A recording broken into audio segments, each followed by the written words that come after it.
advanced technology. But alhamdulillah, we got something. At least we got something. Got it.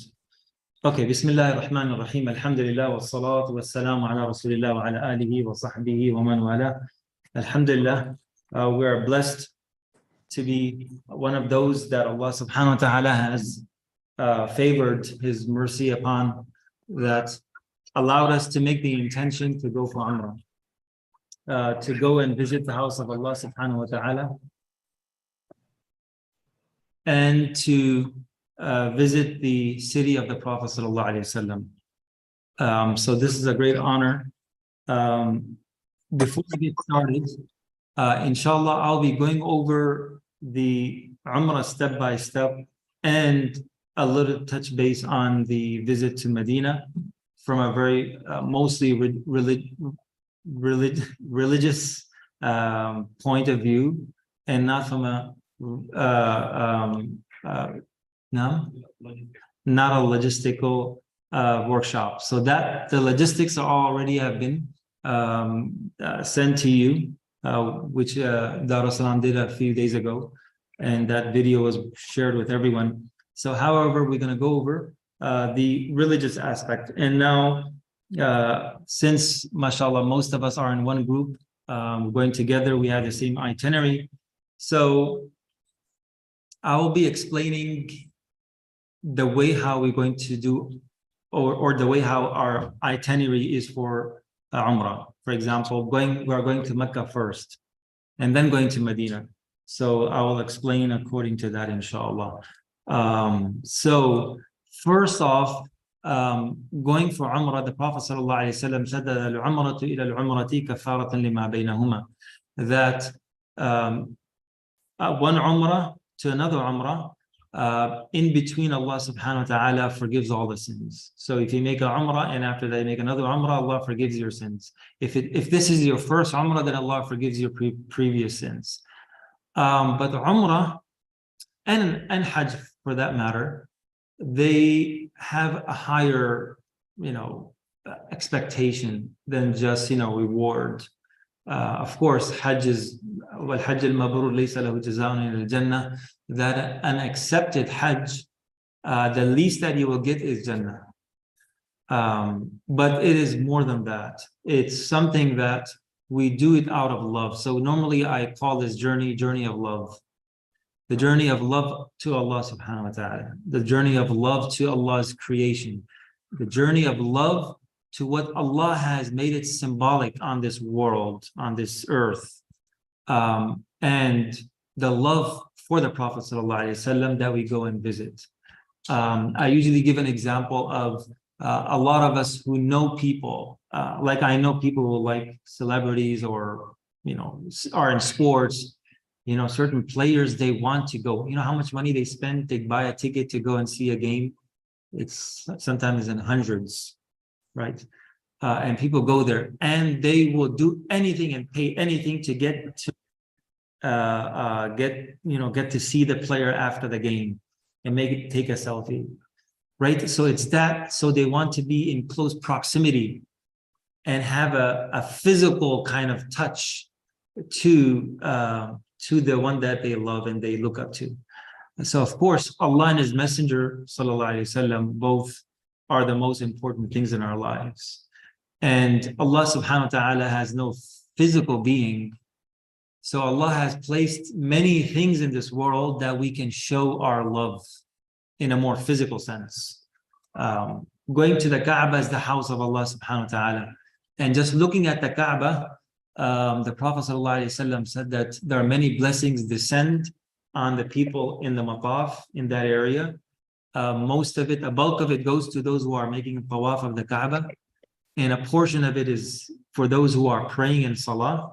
And the rest is for those people who are just gazing on the Kaaba. And that's why one of the things that we will talk about is going to the Kaaba and touching it, feeling it, even at some point putting your body up against the wall of the Kaaba, which is the door of the Kaaba in the black stone, which is called the Multazam. Multazam is from iltizam. A lot of Urdu speaking iltizam, right? Lazim. So you are putting yourself against and you become like one piece. So that's showing the love of Allah in a more tangible way, right? And you like to shake hands with people, celebrities that go, shake hands. You go and you kiss the Hajar Aswad. It is as if it's not actual, but it is as if you are greeting Allah subhanahu wa ta'ala when you kiss the Hajar Aswad, when you do istilam, when you touch the stone, even from a distance, right? It's COVID. Now we know what is, not shaking hands, saying salams without touching. So that's also, showing, so that's a journey of love. We go and we see the other places, the sha'air, right? Like Safa and the whole. Yeah, I'm on the other call on the conference, so it's. Okay, I will request everyone on the Zoom call if you could mute yourself if you haven't yet. So this journey is a journey of love. So let's get right into what is expected. So let's first do a summary, and then we'll go into the details, and then we'll do a summary in the end. Okay, so Hajj is, Umrah is not wajib, it's not a fard, it's not something that you have to do. It's recommended, right? In the Hanafi school in particular, is sunnah. The Prophet ﷺ did 4 umrahs. Some of the Sahaba, they would do a lot of umrahs. Like Abdullah bin Umar radiallahu anhu used to do a lot of umrahs, and he mostly would do it in the Rajab. And a lot of the companions will actually do umrah in the Rajab. So inshallah, we're going to get there around the 28th, 29th of Rajab. So it will be still Rajab, inshallah, we'll have our umrah there. So that's following in the footsteps of some of the Sahaba and the companions. And the Prophet ﷺ actually did one of his umrahs in Rajab. طيب. So umrah, it consists of 4 things. 4 things. If you have completed those 4 things, then your umrah is accepted. And if you miss out on one of them or all or some, then your umrah is incomplete. You'll either have to do it again or pay a penalty. So 4 things are as simple. If you didn't know anything, and if you just know these 4 things and you did those 4, then your umrah is complete, inshallah, is accepted. All the rest of the things that we will discuss is either sunnah or mustahab, something that is liked and highly liked, encouraged, by the prophetic tradition, right? And if you miss out on any one of them, your umrah is still accepted. Just like when we talk about the prayer, there are a few things that is fard or wajib, you have to do them. Other than that is sunnah and mustahab. So what are the 4 things? The intention with talbiyah, right? Fard. Oh, maybe I'll step one step back. From those 4, there are 2 that are fard and 2 are wajib.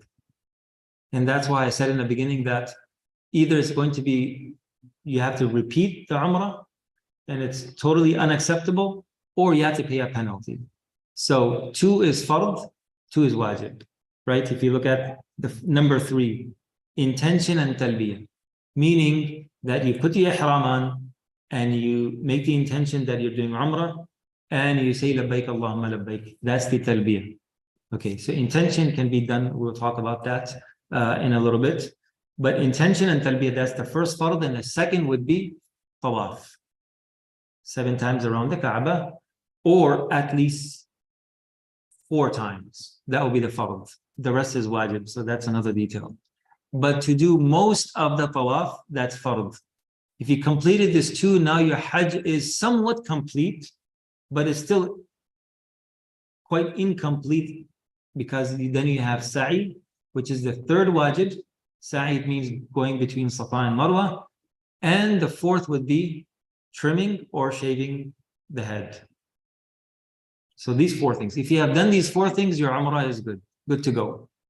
Okay, if you miss out on one of the 2, the second 2, meaning the 3rd and the 4th, then there is a dam that you pay a penalty and your Umrah is good to go. But the first 2 you cannot miss out on. I remember one time I was coming out of the Haram and this guy was running. He's saying, "Where's the Kaaba? Where's the Kaaba?" He just came fresh. He just put his ihram on and he came right there. And I told him, "Hold on, you're intending to make Umrah. Make the intention and say the talbiyah. Say labbaik Allahumma labbaik. That's the first thing. That's how you start. That's how you enter into ihram. And then I'll show you where the Kaaba is." He was standing actually right outside the Haram. First timer. But mashallah, he seemed like he was so enthusiastic. He just wanted to get there. Mashallah. However, so those 2 are the fard and the other 2 are wajib. So let's move on to my frozen. Okay, no, that's too far. Okay. The preparation for Umrah, the correct intention, we're doing it for the sake of Allah. We're not doing it because someone would say, "Oh, mashallah, you went for Umrah." We're doing it for the sake of Allah. Before you go, repent from all sins, meaning make tawbah, make istighfar, resolve outstanding differences. This is going to be like a big star on it. So seek forgiveness from those who you might have hurt some way, one way or the other. It's good to send out, a message to the close ones, those whom you know well. Some you may have said something, did something, right? You want to make sure that your balance is clear before you go. Pay off debts, the short-term debts that you may have. Try to pay that off. Make sure wealth for Umrah is from halal money, right? That's something that is hardly ever talked about.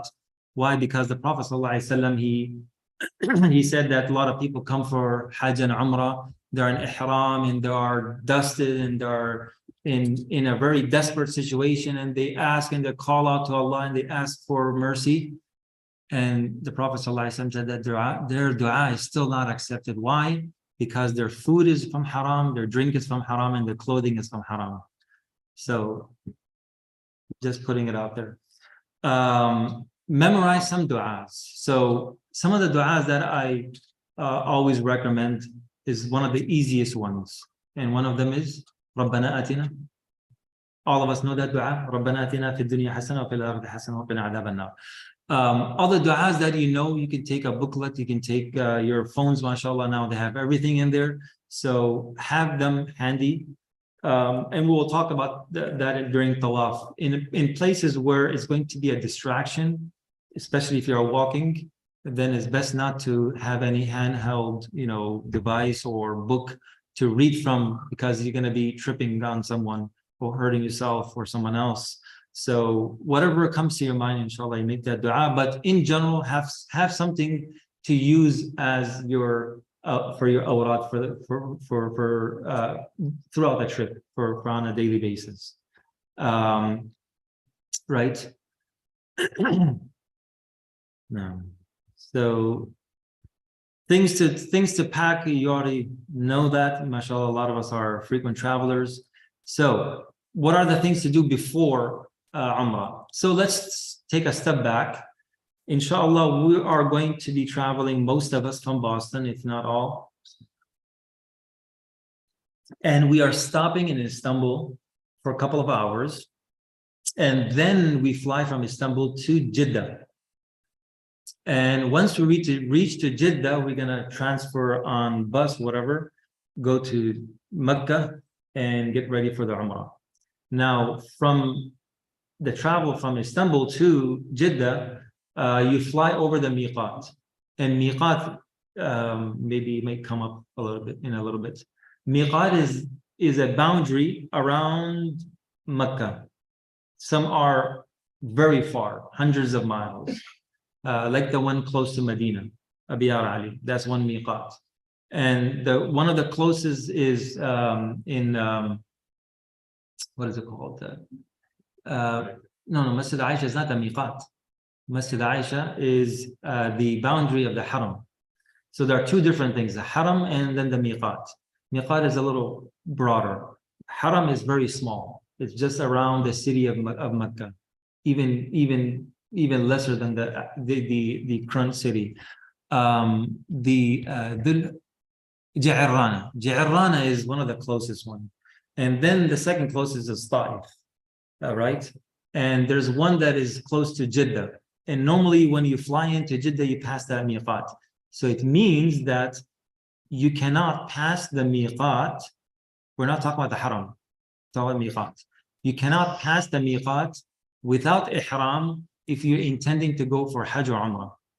Meaning if you're going to do Umrah, if you're intending for Umrah or Hajj, you have to have ihram before you pass the miqat. So it means that you will have to have your ihram on from Istanbul, right? So now performing ghusl and clipping nails and trimming, mustache and all those things, removing pubic hair, that is the sunnah, just like you would prepare for a Jum'ah Salah. So now, since in Istanbul airport, I don't know, they have showers. So what you will do is that you will prepare before leaving your home.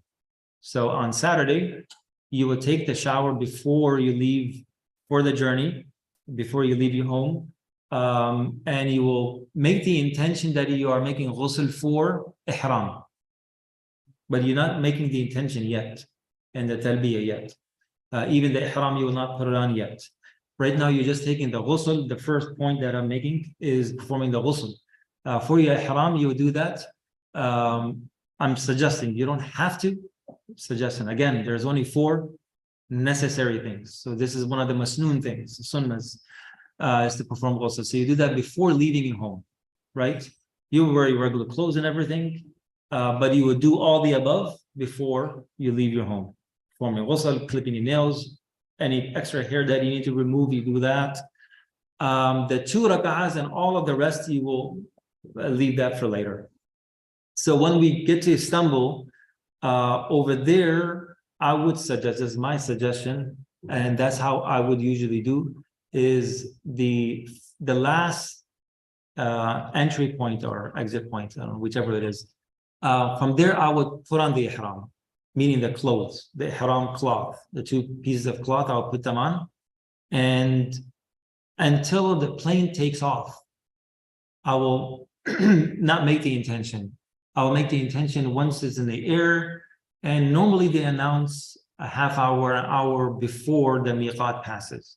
So the plane, half hour, 45 minutes before landing into Jeddah airport, the miqat will come up.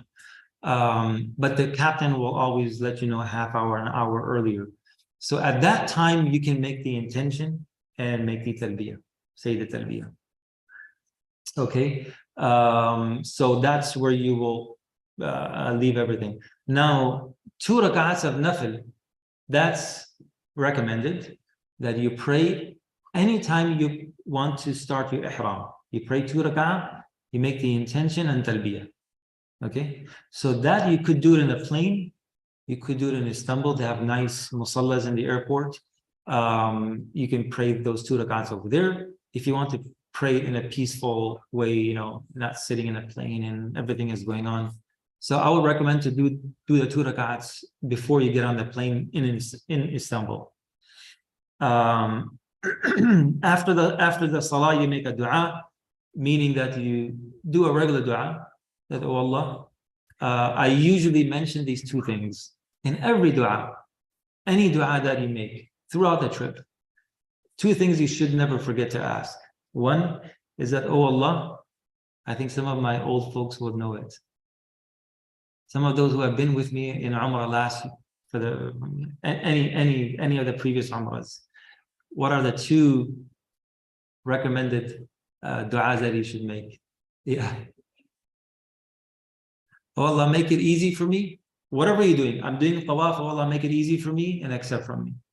Oh Allah, I'm making the attention of Umrah. Oh Allah, make it easy for me and accept from me. So if it's easy, oh Allah, make it easy for us. Because there's a bad news. for all of you, that this time I've heard from a lot of people who just recently went for Umrah that there's a lot of people there. It's like Hajj. So, but the good news is the more people, the more barakah, the more acceptance. You pray in jama'ah with more people, there's more ajr in that than praying with lesser people. Doing tawaf with more people is more ajr than doing with very few people. So that's the good and bad. But anyhow, we're doing it for Allah. If it's a little difficult, if there's too many people, if it's a lot of rush and a lot of traffic, it is what it is, right? So Allahumma salli ala Sayyidina Muhammad. So anytime you make a dua, make sure you ask these two things. Oh Allah, make it easy for me, and it will become very easy. Even the most difficult situations, inshallah, will be easy. And you want to be accepted. After all the difficulty, you want it to be accepted and not rejected. So always make these two du'as. Oh Allah, I'm praying 2 rak'ah. Make it easy for me and accept from me. Anything that you do throughout the trip. So that's dua. Meet your family, friends, and it's best to meet them before you go. Check bags and all that. Okay. طيب. On the plane. So try to be in a state of wudu before getting on the plane, because just in case if you need to pray your 2 rak'ah of nafil for your umrah, then that would be it will come handy. Also, try to use wudu socks. So you have 1 week. You can order these from many places like Amazon and other outlets. Wudu gear. Now there's just so many of them out there. Wudu gear, it means that nobody has any ishkal. There is no difference of opinion about these particular socks or leather socks to make masah over them. And normally on the plane it's difficult to go and wash your feet. So it's best to have those socks on beforehand. Whenever you make your wudu at home or whenever you're able to put your socks on, make sure you're in the state of wudu and you put those socks on. You can ask me later on which type of socks. There are so many brands out there. Wudu gear is one of them. Deck shell is one of them. There are so many of them out there. You can Google them, you'll find them. So have those are really handy. They come really handy, and it makes it easier. And you can use them on any travel trip, any trip that you're making, you can use them. Now, the most important thing on the plane, that we are going to observe many prayers. So when we get on, Aisha is already done, right? The plane leaves after 10. So you have Fajr, Dhuhr, and perhaps Asr we could pray, but also we could pray when we get to Istanbul, depending on how long it takes for the transfer and all that, and to get a place to actually pray. So Asr also, it might be, I don't know what time is sunset in Istanbul, but there is a chance that you could pray in Istanbul, but those 2 prayers, it will definitely come on it. If you want to combine both and make it ta'khir, then you're praying Dhuhr and Asr. But of course, Fajr, you're going to have to pray on the plane. So always going east, the prayer time comes in very quickly. So Fajr is going to come in really quickly after we fly from Boston. In a couple hours, Fajr will come in. So it's good to have, if you have those socks on, you just need to go and wash your face, wash your hands, and make masah, and 1 masah, and done. And then you can pray. Now, Qibla is easy to find on the plane. Now, the question comes that should you pray standing or sitting on a seat? A lot of scholars disagree that Salat will be permissible sitting on a chair on the plane, because it's not an actual excuse. You can go back or in the front or any of those exits where they have extra space, you can actually stand up and pray there. However, if that's not available, or they sometimes don't allow, a lot of times I have to fight, or sometimes not even ask and just go and pray and then deal with the headache after.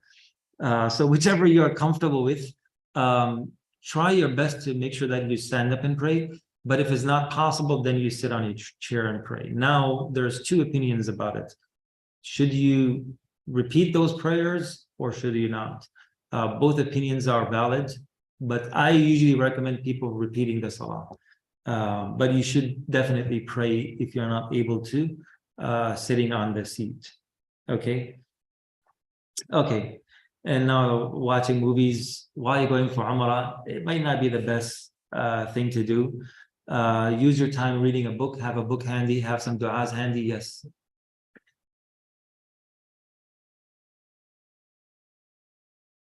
For the men, how?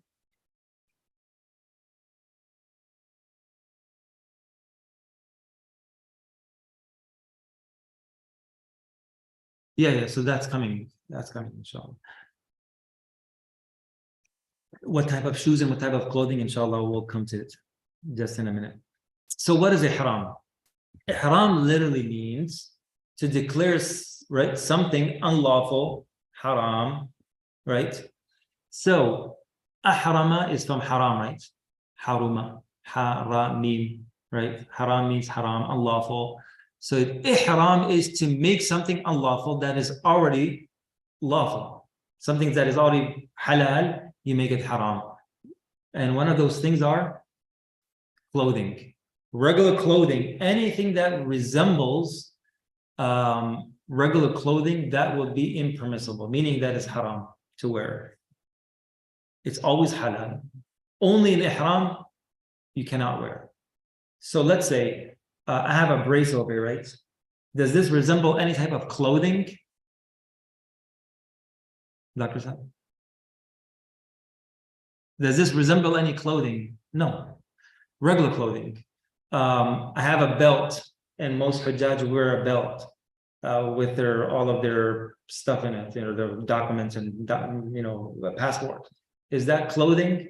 No, it's not considered clothing. A watch is not clothing, so it's permissible.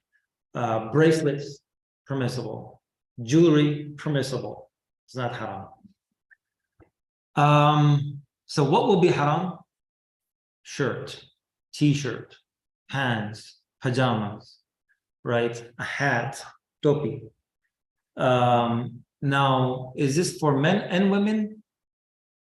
No, it's just for men. All of these clothing restrictions, it will be for men. So one of the restrictions is that you cannot cover your head. That's only for men, right? Cannot cover the face, and that includes men and women both, right? Now the question is, mask okay? It's okay. For a need, when there's a need, then it's okay to do it. So nowadays, a lot of places, they still require wearing a mask. So if it's required to wear a mask, then you wear it. Or if you feel sick, or if you feel like that you should wear one, wear one. That's totally fine. What are the other things that is impermissible?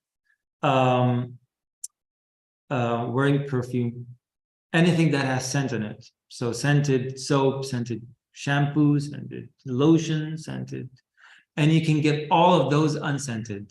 You can get lotions unscented. You can get sunscreen unscented if you need sunscreen. If you need soap, all of those things. Toothpaste as well. What else? Regular perfume, cologne, all of those things will be impermissible. Trimming the nails will be impermissible. So now for the men to wear socks, it will also be impermissible. But that doesn't apply for women. So women can wear socks, because socks is also clothing. So you cannot wear socks. You cannot wear shoes or boots that cover the top of your feet. So that's why slippers are recommended to wear. So that's some of the things. So ihram is what? That you make something permissible, impermissible. So no. But in general, when we say this person, he is obtaining ihram, or he's doing ihram, or he's becoming a muhrim, right? It means that he put on the clothing, and for a female, regular clothing, said the intention, made the intention, and said the talbiyah, said labbaik Allahumma labbaik. Now that person has entered in the state of ihram. So it's a state that you're in, right? now fighting and screaming and shouting and using foul language, which is not good anyway, but in ihram, it gets even worse, right? So in ihram and in the haram, these things become even worse than, as bad as it is, but it intensifies the harmful of those acts. Now, so in conclusion, just putting on those 2 pieces of cloth for men would not be sufficient for the person to say he's now a muhrim, he's in a state of ihram, right? Just like that person, he's put his 2 cloth and he said, where's the Kaaba, right? So you have to make the intention, you have to say labbaik Allahumma labbaik, and then now you are in a state of ihram, okay? So the intention is the most important part. Now the combination of both ihram, the intention and saying talbiyah, is both combinedly fard, or just the intention is fard and the other is maybe. So most scholars say that the intention itself is fard and talbiyah is wajib. However, the combination of all is one of the rukun, is one of the fard, right, of the 2. So before ihram, sunnah to make ghusl, right? Remove hair, clip nails, apply perfume. Before you say the talbiyah, before you make the intention, you should put on perfume. Why? Because I want to smell bad? Maybe for that reason, yeah. But there's a sense of ta'zeem of the sha'ira. So this is the sha'ira, the symbolic action that you're doing. All the anbiya, all the prophets did Umrah, right? There's a place in Medina, out in the outskirts of Medina. There's a small little masjid there. And it is known that the Prophet ﷺ said that in the end of times, when Isa ﷺ comes back, he will also perform Hajj, and he will pass that same place. Is mentioned in the Sirah. So all the prophets have traveled to Mecca and did tawaf. So you are doing something great. So that's why you put perfume on. Just like when you go to a special event or you go for Jum'ah, you put on perfume, is always recommended. And the 2 rak'ats of nafil, it is sunnah to pray those 2 rak'ats. And we talked about that. You will do it in Istanbul, yes.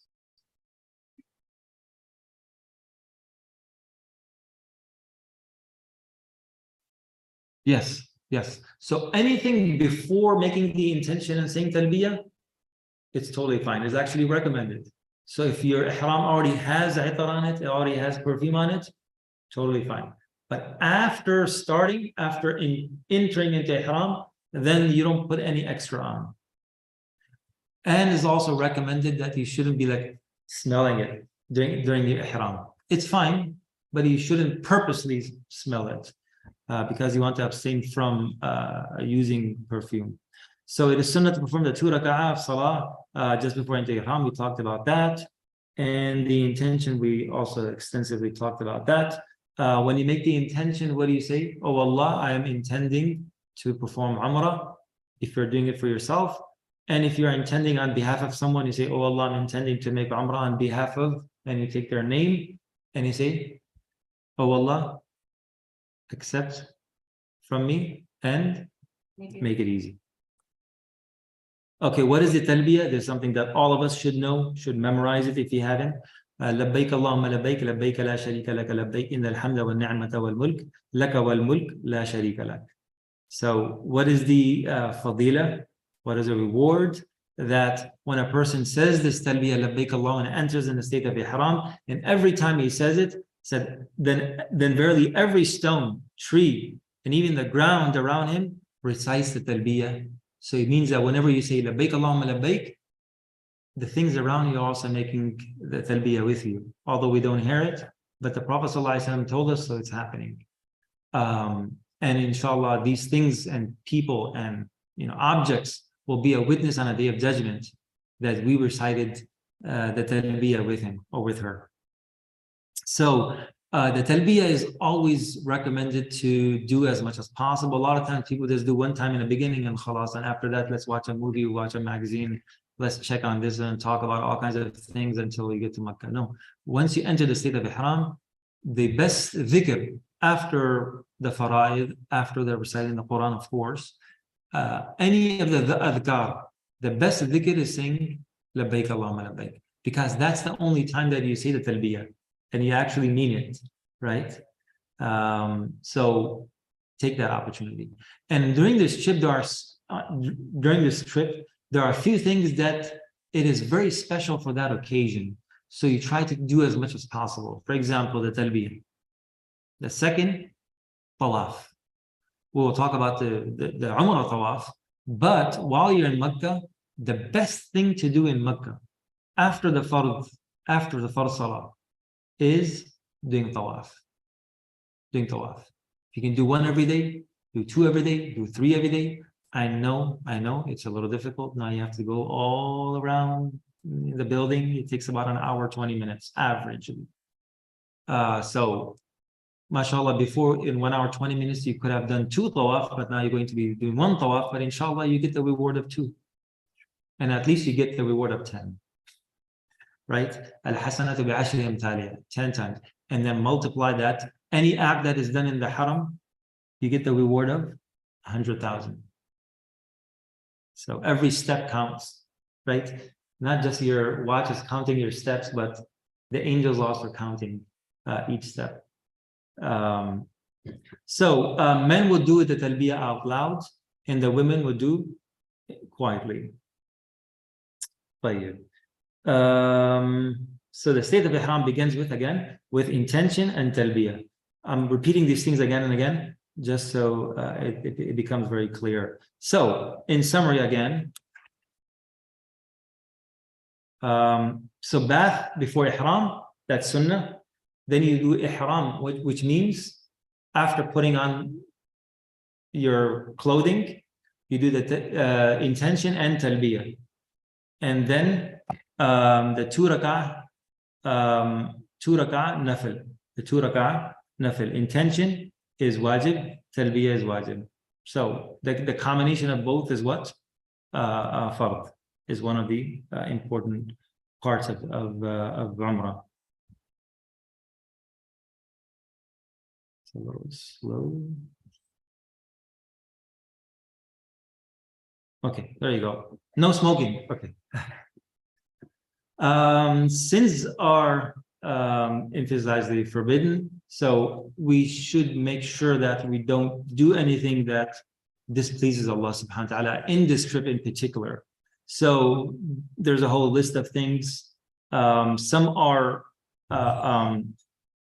kind of spiritual and there are actions that we do. Some are, things that I mentioned before, like using perfume, removing any bodily hair, right? So you shouldn't comb. Combing is fine, but during ihram, you don't comb. You just leave the way it is, right? One time I went for Hajj and there was a guy with me, he was doing Qiran. Qiran means Umrah and Hajj together in one ihram. So we had about a week, and by the time he was in Hajj, he was like, he was in a difficult situation because he couldn't comb his hair. He had long hair. Anyway, so plucking or trimming or cutting any hair from the body would not be permissible. Clipping nails would not be permissible. Applying henna would not be permissible. Covering the head for men is not permissible. Wearing socks, shoes, slippers, all of that would be impermissible. Undergarment, underwear, etc., that will also not be permissible. One strap is fine, as long as it's not covering the majority of the top of your feet. As long as not covering the majority of the top of your feet, that's how usually I try to explain the easiest way. Sometimes it becomes very technical because the fiqh perspective, there's a little technical thing there. But normally I say if it's not covering most of your feet, then you're good. The top of your feet. The ankles should be uncovered, of course. But ankles is not uncovered. What's that? Yeah, the word that was used Yeah. So basically, that's a technical. That's what I'm saying. That's a technical term that should not be covered. Should not be covered. But it becomes like a little technical because If you wear your shoes a little loose, then it's not covering. If you wear really tight in, and it's covering. So these are technical things. So that's why, in a general sense, it should not be covered. So the best things are like Crocs, or those shoes that have two. In Urdu they say do patti shoes, do patti chappal. Yeah. Okay. Yeah. Okay. Unscented cream, lotion, all that is okay. How much time we have on? Okay, we're good. Injections or blood tests and medication, all of that is totally fine. To wear sunglasses is fine. We talked about that. Miswak is totally fine. Unscented toothpaste will also be fine. To wrap yourself in a blanket in the nighttime, you're feeling cold, or on a bus or on the plane, that's also fine. Just don't intentionally cover your face. Okay. If it happens so that you cover your face for a little bit, or unintentionally while you're asleep, your face got covered, that's fine. To kill animals is impermissible.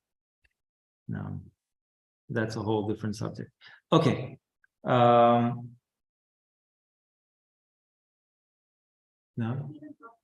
Bugs, yeah. Okay, so we already talked about also, when do you enter into ihram? You do it before the miqat. So the miqat is quite broad. It expands all the way from Medina to Taif to other places. The haram is the boundary that contains Masjid al-Haram, right, itself, and some parts of the city around the Masjid al-Haram. And it's not that it goes all the way in the north. Arafat is in the north, right? It's in the south. Arafat is in the south. Okay, I'm not good at maps. So all the way to Arafat, right? And then Masjid Tan'im. Masjid Tan'im is the closest to the Masjid al-Haram, and that's why usually people go there. Otherwise, you can go to Arafat, because Arafat is right outside of the Haram.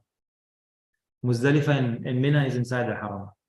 But you have to put the ihram on and make the intention, all that, before you pass the miqat, which is close to Jeddah for us, when we're flying into Jeddah.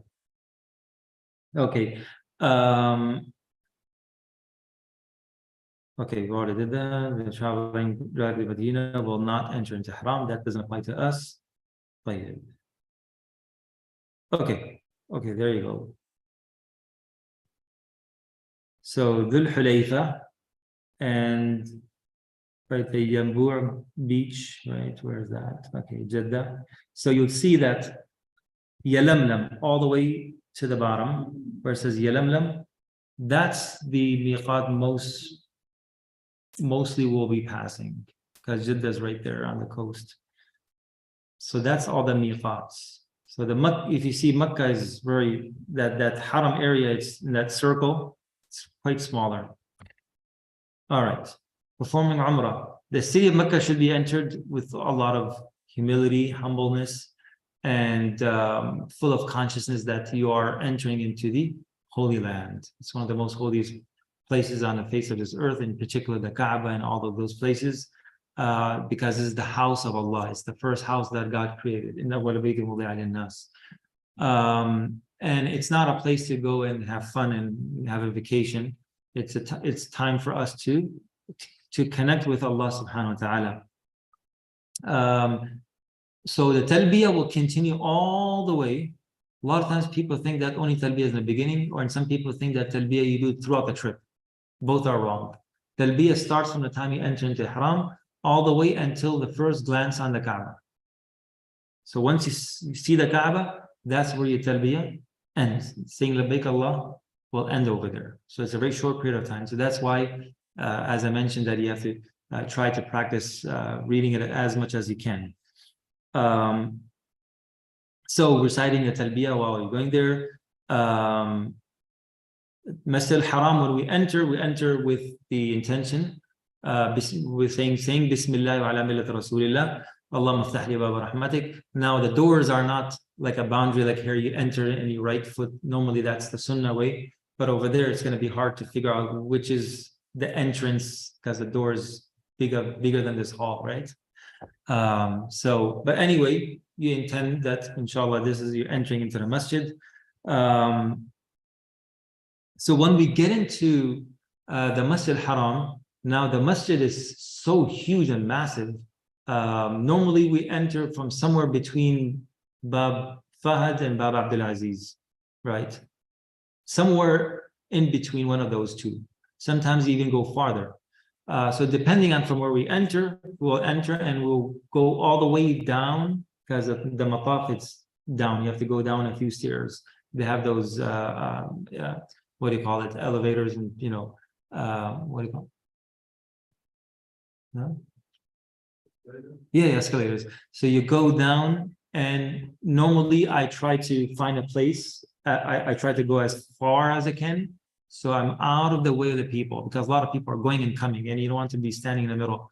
And secondly, if you stand there less than a minute, someone's going to come and say, "Hey, yalla haji," and they're going to move you. So try to find a place where you're not in the way of other people. You can easily stand over there and you can see the Kaaba.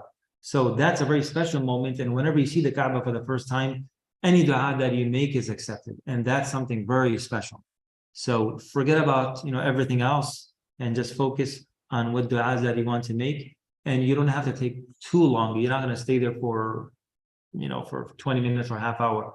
Just a couple minutes you will spend making dua. One of the most important things that you want to make, and you make that dua, and then we'll get ready. We'll go to proceed to the Kaaba. Now the Kaaba has 4 different corners. As you would see here, the Hajar Aswad, that's one of the corners, and then there's the Rukn Yamani that comes right before it, as you would see on the top left. And then there's Rukn al-Iraqi, and then there's Ash-Shami, right? So we will enter and try to get as close to the Hajar Aswad should be on our left, right? So we will not be able to get to the Hajar Aswad. We will be somewhere really far, or maybe even close to the building. But you want to be almost, you know, across from the Hajar Aswad. Before they used to have a line. That was way back in the 80s and 90s. So after that, they took that line out because it was causing too many troubles. And everybody wants to be on that line and putting their right foot forward and all this.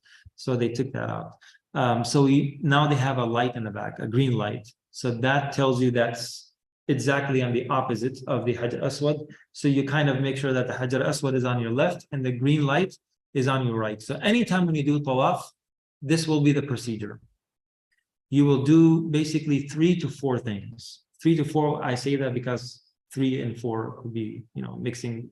So number 1, for the men, you are going to do iltiba', meaning that you will take your ihram, the cloth, the top one, and you will bring it under the right armpit and put it over the left shoulder, right? So that's preparing now for the tawaf. So that's number 1. Number 2, you are going to make the intention that I'm making this tawaf with the intention of Umrah, my Umrah tawaf, because tawaf can be done independently.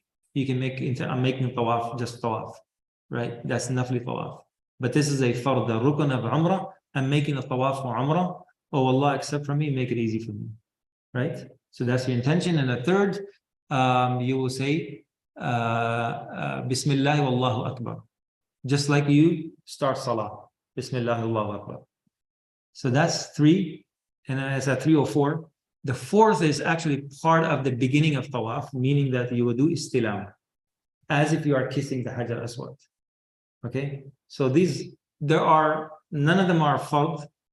It's just that the intention has to be there. And of course, you being there in a state of ihram, starting your tawaf, it is your intention that you are making tawaf for your Umrah. Okay? So none of them are important. It's just one of the adab, is from the sunan, that's how you start your tawaf.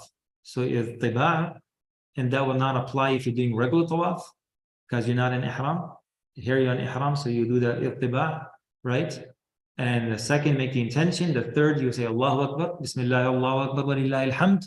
And the fourth, you do istilam, and then you will start on your right? As everybody's going. Now, the first 3 circles around the Kaaba, you will do Ramal. Yes.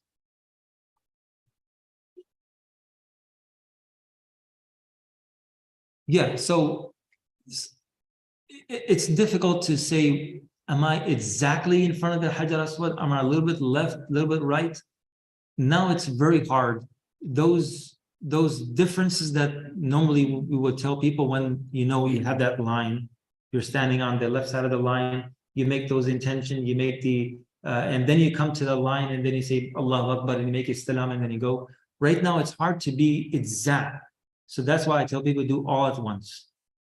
All those 4 at once and get going. Right?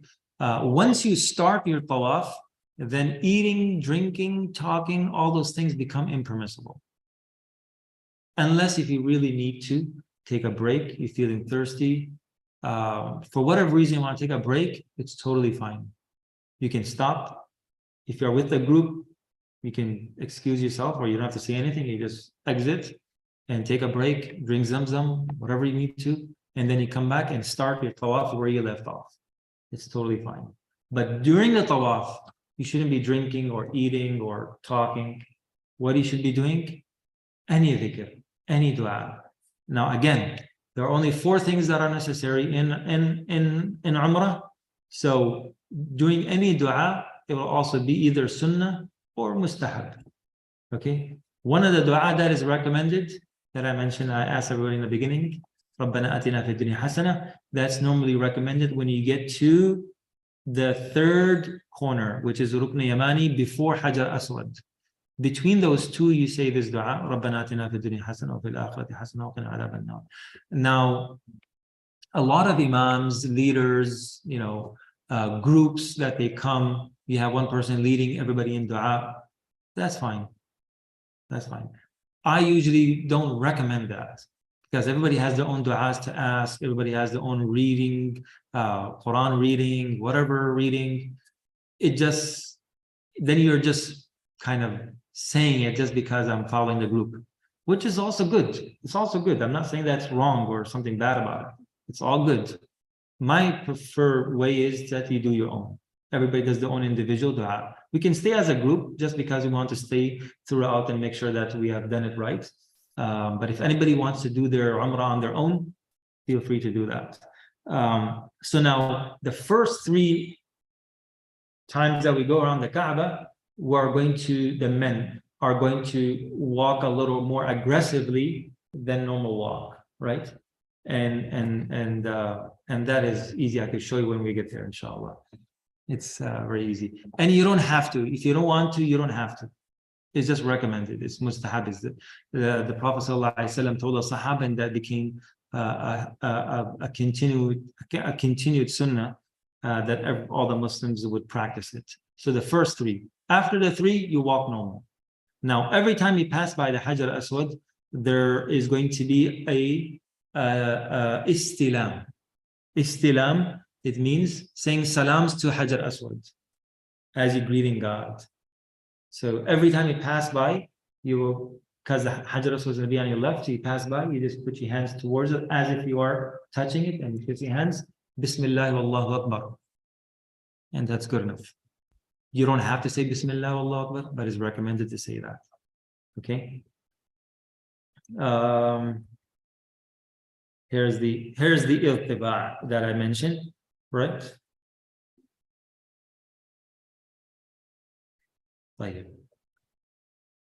Okay, here's everything. I already mentioned all of that. The istiqbal, the istilam. So istiqbal, it means facing towards the Kaaba, and istilam, it means saying the taslim. Bismillah Allahu Akbar, you will say that when you say the istilam. Every time you pass by the Hajar Aswad, Bismillah Allahu Akbar, and you make istilam.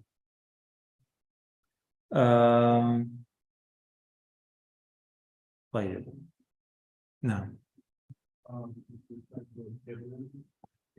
So yeah, that's a good question. Actually, I missed that part. Any 2 rak'ats that you read, anytime in your life, short 2 rak'ahs that you make at any occasion is recommended to say Qul ya al-Kafirun, Qul Wallahu Ahad. So the 2 rak'ahs that you pray before ihram, right? You will do Qul ya al-Kafirun, Qul Wallahu Ahad. The 2 rak'ahs that you pray after your tawaf, which is I'll mention that is wajib. You will also recite Surah Kafirun and Qul Wallahu Ahad. The 2 rak'ahs that you pray anytime you enter the masjid, those quick 2 rak'ahs, Qul ya al-Kafirun, Qul Wallahu Ahad. We cannot kiss the stone anymore without harming other people. So I recommend people don't even try. Okay? Because no matter what, I mean, if there's a miracle that someone just brings you to the Hajar al-Aswad and you kiss it and you walk away, mashallah, you're the luckiest man in the world. But I have been there, done that, so I don't recommend going to the Hajar al-Aswad unless if you really think that you will not push anyone. Because in the end of the day, it does happen. Someone's going to push you, then you're going to get angry, then you're going to push them. So it's just very difficult, very difficult. At one time, they had really good lines that you would do it and move on, do it and move on. But also that didn't work out. So anyway, inshallah, Allah will reward you. If you haven't done it, inshallah, Allah will give you a chance. Make that dua when you see the Kaaba for the first time. That, oh Allah, allow me to kiss the Hajar al-Aswad, inshallah. But every time you pass by, it's as if you're kissing the stone. So don't feel bad if you're not able to physically do it. Okay. Right.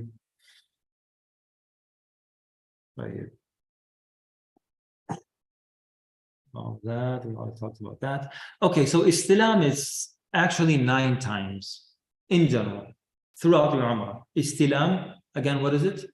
As if you are touching the Kaaba, you kiss and then you kiss your hands. That is done 9 times. 9 times. So there's 7 times going around the Kaaba. For each one, there's 1 Istilam. The 8th one is done right in the beginning before you start your Tawaf. And then there's the 9th Istilam that is for your Sa'i. Before we head to Sa'i, you do the last Istilam, which is the 9th one. But normally they would say 8 times because 8 times Istilam is for the Tawaf. The 9th one is for Sa'i. Okay.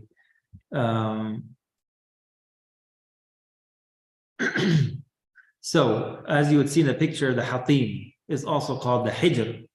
That's part of the Kaaba. So you will not be able to go through it during your Tawaf because most of the time it's closed or there's so many people that it's almost impossible. However, if someone is making a Tawaf around the Kaaba and tries to get in there and passes through here and goes around and continues his Tawaf, that Tawaf will not count. Why? Because this Hatim is actually part of the Kaaba.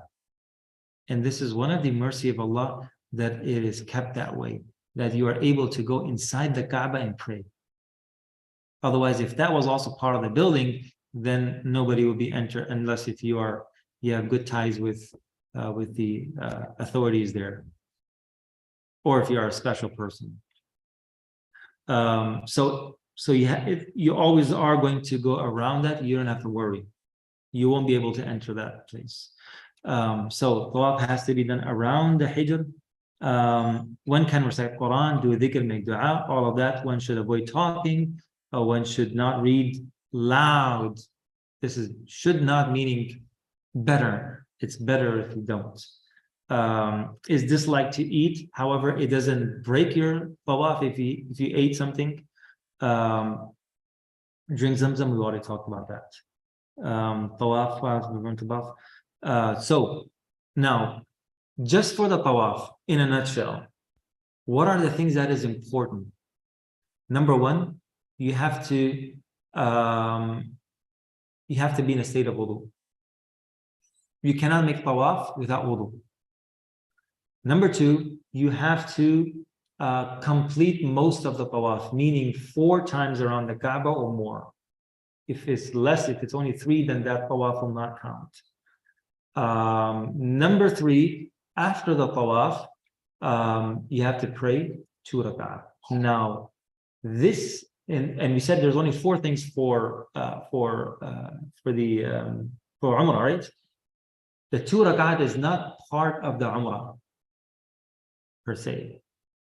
The 2 rak'ah, it is a wajib of the tawaf. So it comes under tawaf.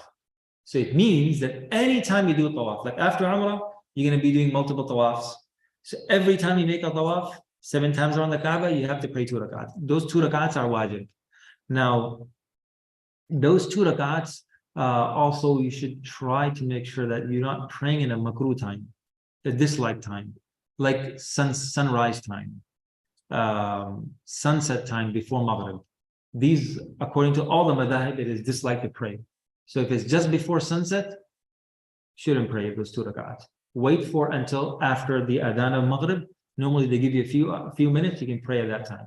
If it's sunrise time, wait until shuruq time, have some zamzam, make dua, wait until a few minutes after sunrise, and then pray those 2 rak'ahs. So it should not be in a disliked time.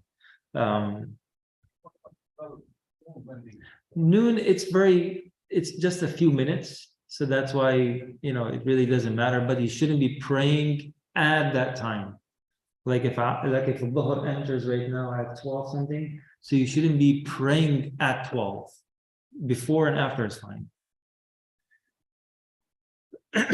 Now, before going to Sa'i, you do it the 9th istilam, whether you do it on Safa, it changes every time I go there. So most of the time you're able to see the Kaaba from Safa, and even sometimes from Marwa, even sometimes from in between. But whenever you are able to see the Kaaba before starting your Sa'i, do your 9th istilam, and then you recite this. Again, it's not a fard, it's not something that you have to. It's good to if you know it, or if you can read it from a paper. Inna Safa wal Marwa min sha'airillah. The Safa and Marwa is one of the places of worship of Allah subhanahu wa ta'ala, meaning one of the symbolic places. Abda'u bima bada Allah bihi. That's your intention. That, oh Allah, I start from what Allah started with. Allah says in the Quran, Inna Safa wal Marwata. So I'm starting from Safa. That's because the Prophet ﷺ said these words, and then you say Allahu Akbar, Allahu Akbar, Allahu Akbar, La ilaha illallah wahdahu la sharika lah. Recommended to say this dua, Lahul mulk wa lahul hamdu wa ala kulli shay'in qadir, La ilaha illallah wahdahu, anjaza wa'dah, nasara 'abdah, wa hazama al-ahzaba wahdah. That's the dua to say it on Safa as well as on Marwa. So now Sa'i is the 3rd necessary element of your Umrah, and that starts from Safa and ends at Marwa, so that will complete 7 times back and forth. It's not 14, it's 7. So 1 time going to Safa counts from Safa to Marwa is 1, then from Marwa to Safa is 2, and likewise all the way. So you will start on Safa, and the 7th one will end on Marwa. Now, the difference between between Sa'i and Tawaf is that a lot of the restrictions and the things that is necessary will not apply to Sa'i. One of them is that you don't have to be on a state of wudu to do Sa'i, because Sa'i was always outside of the haram, outside of the masjid. So you don't have to be on a state of wudu. So if you broke your wudu, you can still do Sa'i. You can talk, you can drink, you can stop for Zamzam. So yes, so you pray the 2 rak'ah right after Tawaf and then go. It is recommended to drink Zamzam. I usually recommend people, because now there's Zamzam in between Sa'i, between Safa and Marwa. So you just have Zamzam on the way. And the second reason is that if you drink a lot of Zamzam, then you have to go to the bathroom after a little while, especially for older people like me. So I recommend, people, when you're doing your Sa'i back and forth, like in the last 3-4 of them, drink as much as Zamzam you can. So once you're done, then you're back to your hotel. So every time you come to Sa'i, to Safa or Marwa, you will stand towards the Qibla and make a short dua. It doesn't have to be very, very long. There is no specific du'as to say there. Any dua that you think of, kind of distribute all of your du'as throughout your Umrah. So you have the moment when you see the Kaaba for the first time, during your Tawaf, after the tawaf, when you do your 2 rak'at after the tawaf, and during your sa'i at Safa and Marwa. So you could do like specific du'as on each one of them. That's one way to do it. So in both ways, you will face towards the Qibla, and you will see people standing on both ends facing towards the Qibla. So that's the green light. It is recommended for men to run between the green light. It's called the Al-Milayn Al-Akhdarain. That's where Hajar, she ran. So in her footsteps, we also run, inshallah. Now, the last thing, the fourth would be trimming the hair or qasr. So halq or qasr. Halq is shaving and qasr is trimming. Both are recommended, both are good.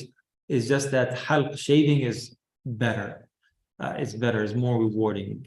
If someone wants to do qasr, by all means, it's mentioned in the Quran. لقد صدق الله رسول الرؤيا بالحق لتدخلون المسجد الحرام إن شاء الله آمنين محلقين رؤوسكم ومقصرين. So Allah mentioned halq first, it means that's better, and then muqassirin, those who trim their hair. So that applies to men. For women, is to cut at least 1/3 of your index finger. That's the least. You can do more, but that's the least that you should cut from most of the hair. Now, the Shafi'i school allows just a few hair, and the Hanafi school requires that at least 1/4 of your hair should be trimmed. So, whichever one you want to choose. It's best to stick with the Hanafi school. Okay, again, that's the summary, right? You do your ghusl, 2 rak'at, and intention talbiyah, tawaf with wudu, 2 rak'ats after tawaf, wajib for the tawaf, and then you do your sa'i, which is wajib, and then after that, trimming the hair. That completes your umrah maqboola, inshallah, mabrura to all of you. You don't have, it's not necessary. Sorry. Oh, I thought he was saying that food is ready. Go ahead. After. You don't have to necessarily be in wudu, correct? For sa'i, no. You don't have to be in wudu for sa'i. So after tawaf, you can pray 2 rakat and then go to use the bathroom and come back and go for sa'i. Okay. It's fine. So if someone needs to go to the bathroom right after the tawaf, you can do so, and then you come back. It's best to make wudu and come back and do your sa'i, but you don't have to. You don't have to make wudu for sa'i. But you will be In ihram, yes. You are not exiting your ihram. So everything, it stays as is until you shave or trim your hair. Yes, inshallah. So from Jeddah, from the logistical point, we're going to go from Jeddah, go to the hotel, drop our luggage, get our room settled, everything, and then head to Umrah, inshallah. One more question.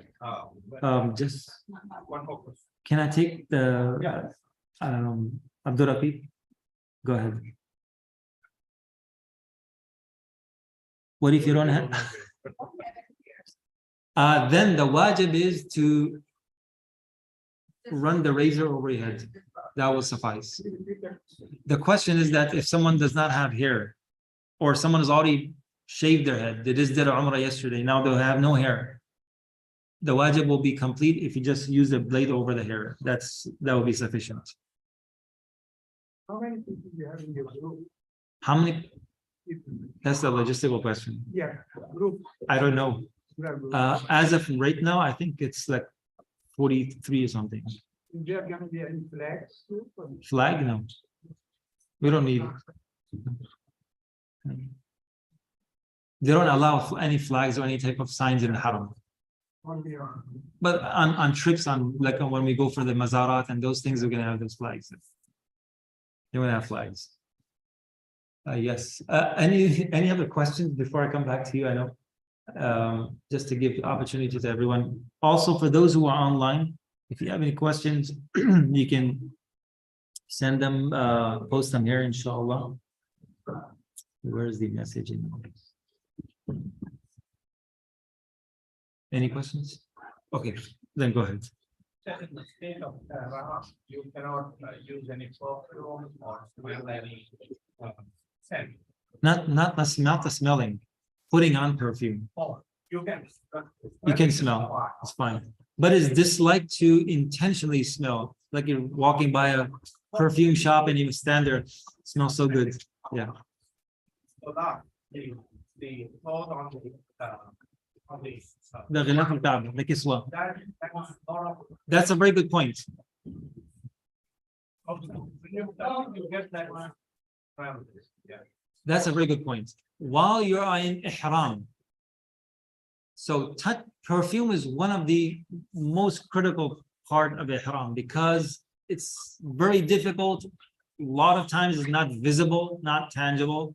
Something has perfume on it, like for example, a phone, right? Someone has perfume on their phone and they give you your phone and now, so you have to be careful. In particular, the kiswa around the Kaaba, the ghilaf al-Kaaba, it has a lot of perfume on it. And they actually put on every single day, they put on a lot. So even touching it, you will smell it. So if you're in ihram, don't touch the Kaaba. Don't touch the Kaaba. Yeah, don't touch the Kaaba in ihram because it has a lot of perfume on it. A lot. It's a good point. But yes, but if you are not in a state of ihram, when you're doing your regular tawaf after Umrah, then you can touch it because you're not in a state of ihram. By mistake, if you have touched, you have to. There's a dam. You have to. But here, it depends. If it's just one or two, then you just give sadaqah. Sadaqah, it means 1 or 2 riyal, 5 riyals. That's sufficient. But if it's a lot of hair, then there's dam. Because every time that you are allowed in the Makkah is when you are performing Umrah. So if you want to touch the Kaaba, that's the only opportunity you have. So unless if you are able to go back to Kaaba, That's why I said in the beginning that it's almost impossible. So just try not to, because at this circumstance that we're in, that they don't allow other than those who are in ihram, then it means you may not even get a chance. So it's kind of complicated. Or just, I'm not going to suggest that, but you know what to do.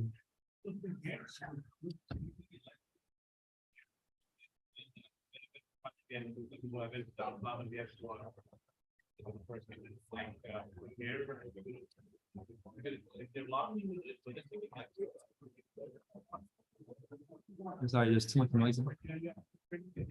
Uh-huh. No. Normally I suggest to just go as a group, go to the clock tower.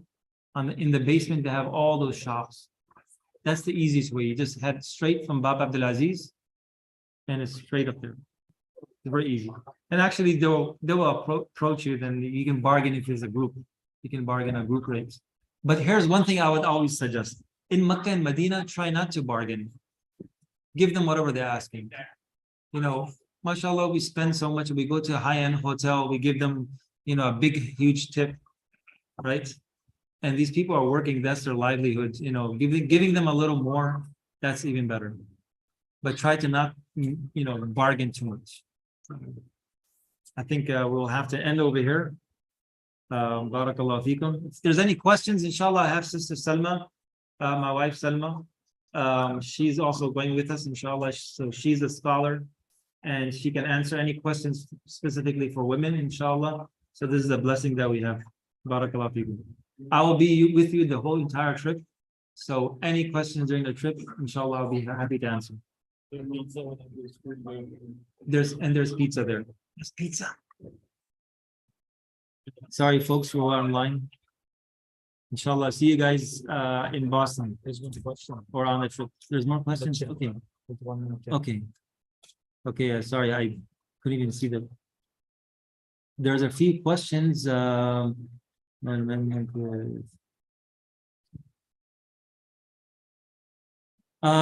a question that should men, if we have long hair, should they trim their hair before they go? It's totally up to you, whatever you want to do. If you want to trim your hair, I usually don't recommend, or if I have long hair, I don't trim because I know when I get to Umrah, I will be shaving or trimming my hair there.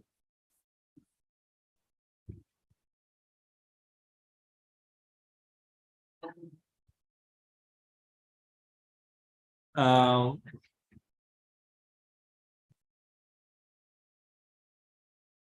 okay, when do we wear wudu socks? That's, you could do it before you leave home. When we have Umrah appointment, inshallah, Umrah appointment will be given to you once we get there, inshallah. That shouldn't be an issue. But for those who are intending to do the Rawda, for the men, we are suggesting Friday at 3:30 a.m. 3:30 a.m. on the Manasik app. Try to reserve that spot. 3:30 a.m. On Friday. And for the women, is going to be Saturday, 10:30 p.m. For the women, again, 10:30 p.m. on Saturday. Inshallah, that's the group. But if you want to do your own, you're welcome to do that. Can you do Umrah on behalf of someone? Yes. You can do the one that you're doing right now with us, or you could do another Umrah. Either one will be fine. You can do it on behalf of someone. Inshallah, that will be accepted. So yes, should the traveler pack their ihram in their carry-ons? Yes, definitely you should, because you will not access your luggage in Istanbul. Can women do Umrah for the deceased father? Yes. Barakallahu fikum. Assalamu alaikum wa rahmatullahi wa barakatuh.